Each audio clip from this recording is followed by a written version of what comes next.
अभी गुजरात हाईकोर्ट का भी एक फैसला आया है, ध्यान से सुनिएगा। और गुजरात हाईकोर्ट ने कहा है गुजरात की स्वास्थ्य सेवाएं डूबता हुआ टाइटैनिक जहाज है। गुजरात की स्वास्थ्य सेवाएं डूबता हुआ टाइटैनिक जहाज है। गुजरात के अस्पतालों में पीपीई किट का अभाव है। गुजरात के अस्पतालों में वेंटिलेटर और बेड का अभाव है। गुजरात के अस्पताल काल कोठरी और तहखाने में तब्दील हो गए हैं। ये मैं नहीं कह रहा हूं, ये आम आदमी पार्टी नहीं कह रही है, ये गुजरात के उच्च न्यायालय की टिप्पणी है, हाई कोर्ट की टिप्पणी है। एक ट्रेन निकलती है महाराष्ट्र से, उसको जाना होता है सिवान, गोरखपुर के रास्ते। 18 मई को सिवान पहुंचना था, 25 मई को वो ट्रेन पहुंचती है, उड़ीसा चली जाती है। वो ट्रेन उड़ीसा चली जाती है। जो ट्रेन पटना पहुंचनी थी वो गया पहुंच जा रही है।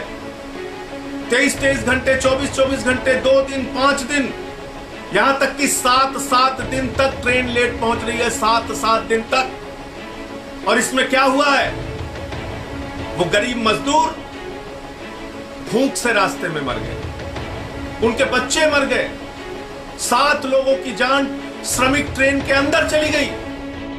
प्रधानमंत्री जी, आपसे निवेदन है इस मामले में हस्तक्षेप कीजिए। उत्तर प्रदेश के, बिहार के, झारखंड के लोगों को जानवरों की तरह ट्रीट मत कीजिए, जानवरों की तरह उनके साथ व्यवहार मत कीजिए। उनको मारा पीटा जा रहा है, उनको आपके राज्य के अंदर भगाया जा रहा है, ट्रेन के नाम पर पैसे ले लिए जाते हैं, उस पर दलाली खाई जा रही है। तो मैं समझता हूं कि आज कम से कम भारतीय जनता पार्टी को देश की दूसरी राज्य सरकारों पर सवाल उठाने का कोई नैतिक अधिकार नहीं है। मध्य प्रदेश और गुजरात, जहां पर वर्षों से इनकी सरकारें हैं, दोनों सरकारें पूरी तरीके से इस कोरोना मामले में फेल साबित हुई हैं। और इन दोनों राज्यों में सबसे अधिक मृत्यु दर आपको देखने को मिलेंगे गुजरात और मध्य प्रदेश।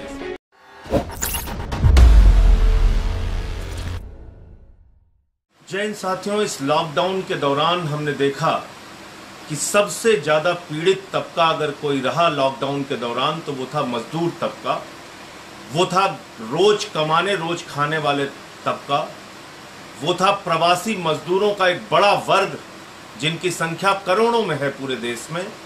हमने देखा कि वो सड़क पर हजारों किलोमीटर पैदल चले जा रहे हैं, उनके पांव में छाले पड़े हुए हैं, उनके मासूम बच्चे इस चिलचिलाती हुई धूप में परेशान हैं, तकलीफ में हैं। माया उनको अपने गोद पर बिठा के, अटैची पर लिटाकर उसकी चेन खींचते हुए लेके जा रहे हैं। हमने देखा रेल की पटरियों पे 16 लोग कटकर मर गए। हमने देखा सागर के अंदर रोड एक्सीडेंट का शिकार होकर 6 लोगों की जान चली गई, औरैया में 24 लोगों की जान चली गई, मुजफ्फरनगर में 5 लोगों की जान चली गई। और आए दिन ऐसी घटनाएं अखबारों के माध्यम से, टीवी के माध्यम से सामने आ रही हैं। कहीं चलते चलते मजदूर मर जा रहा है, कहीं महिला की रास्ते में प्रसव हो जा रही, डिलीवरी हो जा रही। ये तमाम हृदय विदारक दृश्य पूरे देश से, अलग अलग जगहों से हम लोगों को देखने को मिला इस लॉकडाउन के दौरान, और वो सिलसिला अभी तक जारी है। कोई संवेदनशीलता भारतीय जनता पार्टी की सरकार की ओर से नहीं दिखाई गई, कोई संवेदनशीलता रेल मंत्री की ओर से, केंद्र सरकार की ओर से नहीं दिखाई गई। सिर्फ मजदूरों की जिंदगी के साथ खिलवाड़ किया गया। कभी थाली बजवाया गया, कभी दिवाली मनवाई गई, कभी हेलीकॉप्टर से फूल फेंकने की नौटंकी की गई। लेकिन जो गरीब मजदूरों के लिए करने की जरूरत थी, उनको घर पहुंचाने की व्यवस्था जो करनी थी, उसको करने में बार बार आनाकानी और घोर लापरवाही की गई। और मैं ये तो कहूंगा कि हत्या करने की लापरवाही के समान ये लापरवाही थी। ये कोई सामान्य लापरवाही नहीं थी। अगर आप जान रहे हैं कि मजदूर मर रहा है और ट्रेनों का इंतजाम नहीं कर पा रहे हैं, आपके पास 19,000 ट्रेनें हैं, 2 करोड़ 30 लाख यात्रियों को एक छोर से दूसरे छोर प्रतिदिन आप पहुंचा सकते हैं, लेकिन अगर आप वो इंतजाम नहीं कर रहे हैं तो इसका मतलब हत्या के बराबर वो लापरवाही है। मजदूरों को मरने के लिए आपने छोड़ दिया है, आपको उनकी चिंता नहीं है। पहले क्या कहा था रेल मंत्री ने राज्य हमें अनुमति नहीं दे रहे हैं, राज्य हमें अनुमति नहीं दे रहे हैं, हम कैसे ट्रेन भेज सकते हैं। बंगाल वाले ट्रेन नहीं मांग रहे हैं, झारखंड वाले नहीं मांग रहे हैं, राजस्थान वाले नहीं मांग रहे हैं, छत्तीसगढ़ वाले नहीं मांग रहे हैं। तमाम नौटंकी पीयूष गोयल ने, रेल मंत्री ने की। और उस वक्त भी हमने कहा था कि देश में एनडीएमए एक्ट लागू है, राज्यों की अनुमति के लिए कोई आपको आवश्यकता नहीं, आप सीधे निर्देश जारी कर सकते हैं। शुरू में नहीं किया, राजनीति करते रहे, राजनीति करते रहे। बाद में आदेश जारी किया गृह मंत्रालय ने कि राज्यों से अनुमति की कोई आवश्यकता नहीं है, ट्रेन कहीं भी जा सकती है। यह आदेश आप पहले दिन नहीं कर सकते थे? क्या आप लगातार मजदूरों की पीड़ा को देखकर हर्षोल्लास में डूबे हुए हैं, मौज मस्ती में डूबे हुए हैं? आपको मजा आ रहा है, आप कुंभकर्ण की गहरी नींद सो रहे हैं, आपको चिंता नहीं है मजदूरों की? उन गरीब मजदूरों को आपने मरने के लिए छोड़ दिया है। विदेशों से हवाई जहाज से लोगों को भारत बुलाने की चिंता आपको है। तमाम नौटंकी ड्रामा, हेलीकॉप्टर से फूल वर्षा करने की, नौटंकी करने की आपको चिंता है, लेकिन इन मजदूरों को उनके घर पहुंचाने की चिंता नहीं है। और अब जो मामला सामने आया है साथियों, वो भारतीय जनता पार्टी के सरकार के चेहरे को बेनकाब करता है, इनकी सोच को बेनकाब करता है, इनकी संवेदनहीनता मजदूर तबके के प्रति जो है उसको बेनकाब करता है। और हुआ क्या है मैं आपको बताना चाहूंगा। एक ट्रेन निकलती है महाराष्ट्र से, उसको जाना होता है सिवान, गोरखपुर के रास्ते। 18 मई को सिवान पहुंचना था, 25 मई को वो ट्रेन पहुंचती है, उड़ीसा चली जाती है। वो ट्रेन उड़ीसा चली जाती है। जो ट्रेन पटना पहुंचनी थी वो गया पहुंच जा रही है। 23 घंटे, 24 घंटे, 2 दिन, 5 दिन, यहां तक कि 7 दिन तक ट्रेन लेट पहुंच रही है, 7 दिन तक। और इसमें क्या हुआ है? वो गरीब मजदूर भूख से रास्ते में मर गए, उनके बच्चे मर गए, 7 लोगों की जान श्रमिक ट्रेन के अंदर चली गई। यह आपकी लापरवाही है, यह आपकी संवेदनहीनता है। आप पहले सड़क पर मार रहे हैं मजदूरों को, फिर ट्रेन की पटरियों पे मार रहे हैं, ट्रेन जो चला रहे हैं उस पर भी मार रहे हैं, भूखे प्यासे मार रहे हैं। भूखे प्यासे रह के वो मजदूर मर जा रहे हैं, उनके बच्चे मर जा रहे हैं। और आज जब से मैं ये खबर पढ़ा हूं मुझे यकीन नहीं हो रहा कि इतनी ज्यादा लापरवाही सरकार के द्वारा हो सकती है, इतनी ज्यादा संवेदनहीनता सरकार के द्वारा हो सकती है। यकीन नहीं हो रहा है, लेकिन ये सच है साथियों, ये सच है, ये हुआ है। अब बताइए, रेलवे ट्रैक पर ट्रेन 7 दिन तक चली जा रही है, कहां की कहां पहुंच जा रही है, किसी को कोई खबर नहीं। ऐसे तो रास्ते में कोई बड़ा एक्सीडेंट हो जाता, बड़ा हादसा हो जाता, पूरे रास्ते किसी को पता नहीं चला। ये दैनिक भास्कर की खबर है, 2 दिन के बदले 9 दिन में पहुंची श्रमिक ट्रेनें। भूख और प्यास से एक दिन में इन ट्रेनों में 7 मौतें हो गई। ट्रेनों में 7 मौतें, 2 दिन के बजाय 9 दिन में पहुंच रही है ट्रेन। 7 दिन ट्रैक पर बेपरवाह होकर ट्रेन चल रही है। रास्ते में कोई हादसा हो जाता, कोई घटना हो जाती। और अब कहां है पीयूष गोयल? रेलवे के ट्रैक पर चलने वाली ट्रेनों की तो जिम्मेदारी आपकी है। अभी तक तो आप सभी राज्य सरकारों को जिम्मेदार ठहरा रहे थे। इन 7 मौतों के लिए हत्यारा कौन है? इन 7 मौतों के लिए जिम्मेदार कौन है? इन 7 मौतों की वजह क्या है? इन 7 मौतों की वजह है घोर लापरवाही जो रेलवे और केंद्र सरकार के द्वारा की गई। और मैं तो समझ रहा हूं कि जैसे आप सबक सिखाने पे लग गए, जैसे आप ये चाह रहे हो कि ठीक है मजदूरों, तुम घर न जाना चाहते हो, हम तुम्हें ट्रेन के अंदर ही मार के दिखाएंगे। पहले सड़क पे मारेंगे, फिर रेल की पटरियों पे मारेंगे, फिर ट्रेन में मारेंगे। मैं देश की जनता से कहना चाहता हूं, इस संवेदनहीन सरकार के चेहरे को पहचानिए। ये नौटंकी बात भारतीय जनता पार्टी के लोगों को पहचानिए। ये आपकी जिंदगी के साथ खिलवाड़ करने वाले ये भाजपाई नेताओं को पहचानिए, जिन्होंने आपको सिर्फ कीड़े मकोड़े की तरह जमीन पर, सड़क पर, ट्रैक पर, ट्रेन के अंदर मरने के लिए छोड़ दिया है। इनके चेहरे को पहचानिए। ये सिर्फ बड़ी बड़ी बातें करते हैं, नैतिकता की, राष्ट्रवाद की, भारत माता की। ये तुम्हारा नैतिकता, ये तुम्हारा राष्ट्रवाद, ये तुम भारत माता की इज्जत कर रहे हो और भारत की माताएं ट्रेनों और सड़कों पर मर रही हैं और तुम ये सब नाटक करके देश को गुमराह करते रहते हो हर बात पे। अभी दिल्ली के अंदर भी ये लोग नाटक कर रहे हैं। भाजपाइयों ने एक अफवाह फैलाई दिल्ली के अंदर कि दिल्ली में कोरोना से मौतें ज्यादा हो रही हैं, केजरीवाल सरकार उसको कम करके दिखा रही है। ये दुष्प्रचार इन्होंने शुरू किया। अफवाह कंपनी भाजपा से तेज कोई है नहीं, झूठ फैलाने में भाजपा से तेज कोई है नहीं। तो दिल्ली सरकार का सहयोग करने के बजाय, केजरीवाल सरकार का सहयोग करने के बजाय लगातार भारतीय जनता पार्टी के लोग झूठ बोलते रहे और ये कहते रहे कि दिल्ली में मौतें ज्यादा हो रही, कोरोना से मौतें ज्यादा हो रही। कोई कह रहा 1000 मौतें हो चुकी, कोई कह रहा 1500 मौतें हो चुकी, कहीं एमसीडी का बयान आ रहा है, कहीं मनोज तिवारी का बयान आ रहा है, कभी कोई भाजपा का नेता बोल रहा है। इन बेशर्मों को शर्म नहीं आती? कोरोना के मौत के आंकड़ों पर भी घिनौनी और घटिया राजनीति करते हैं। दिल्ली के हाई कोर्ट ने बाकायदा आदेश जारी किया है और उसमें लिखा है कि दिल्ली में डेथ ऑडिट कमेटी बनी हुई है डॉक्टर्स की, एक्सपर्ट्स की। उन डॉक्टर्स की क्षमता पर दिल्ली उच्च न्यायालय को कोई संदेह नहीं है। यह उच्च न्यायालय खुद कहता है।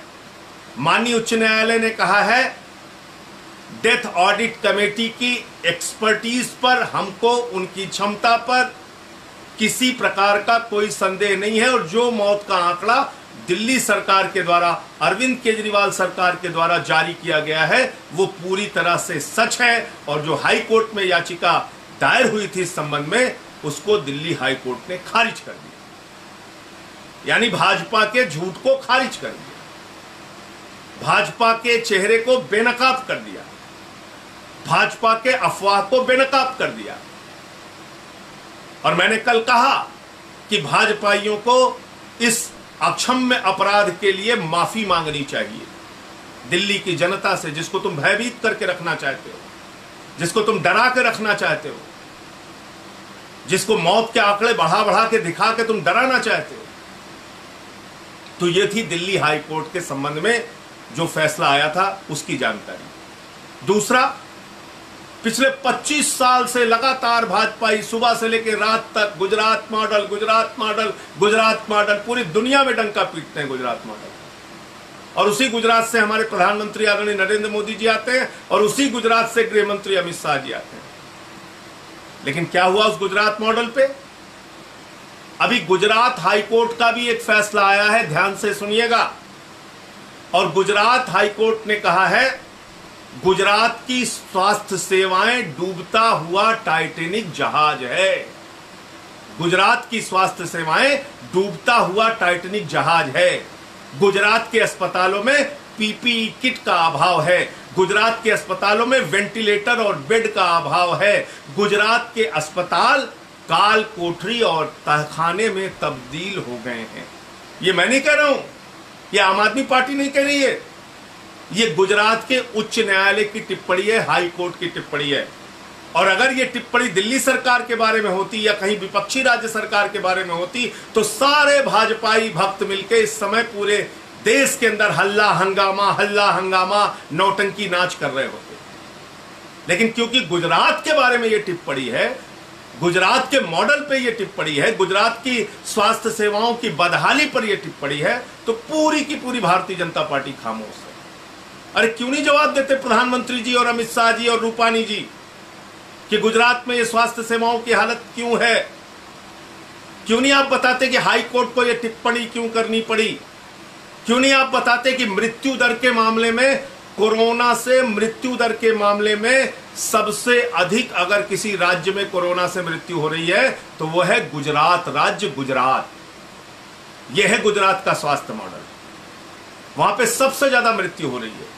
मैं ईश्वर से प्रार्थना करता हूं, विनती करता हूं, पूरे देश में कहीं कोरोना से लोगों की मौत नहीं होनी चाहिए। लेकिन जब आप दिल्ली के स्वास्थ्य सेवाओं पे राजनीति कर रहे हैं, ओछी और घटिया मानसिकता के साथ दिल्ली के मौत के आंकड़ों पर सवाल खड़ा कर रहे हैं, तो एक बार जरा गुजरात में जो मौतें हुई हैं उस पर निगाह डालिए तो आपको अपनी स्वास्थ्य सेवाओं की बदहाली के बारे में पता चलेगा।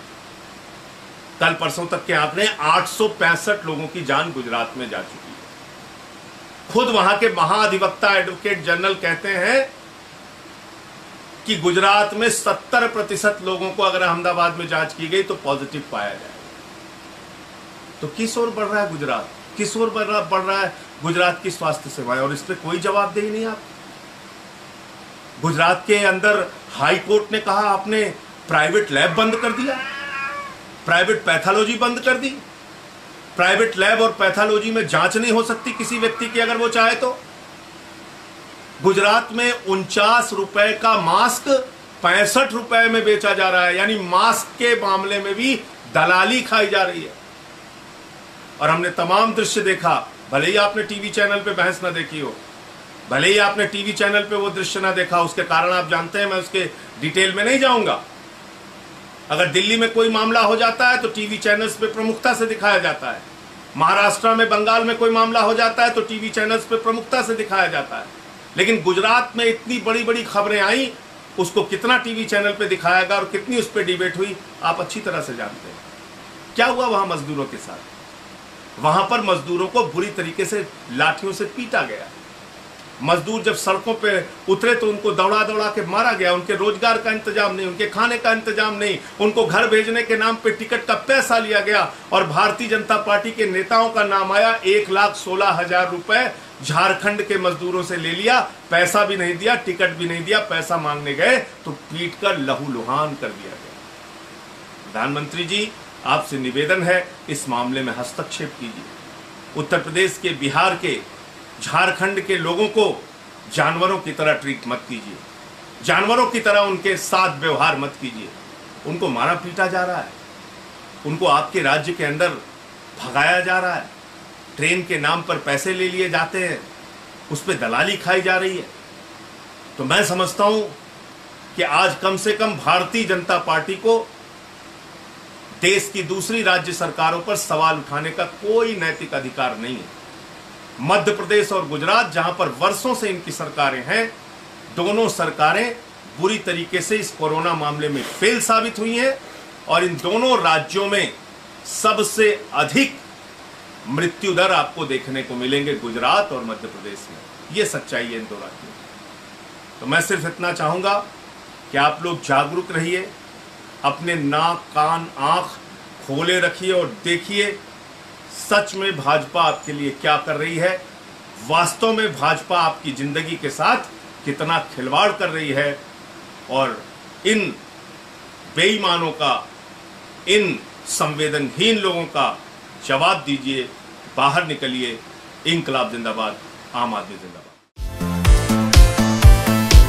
अगर आपको हमारे वीडियोस पसंद आए तो प्लीज लाइक करें, सब्सक्राइब करें और शेयर करें।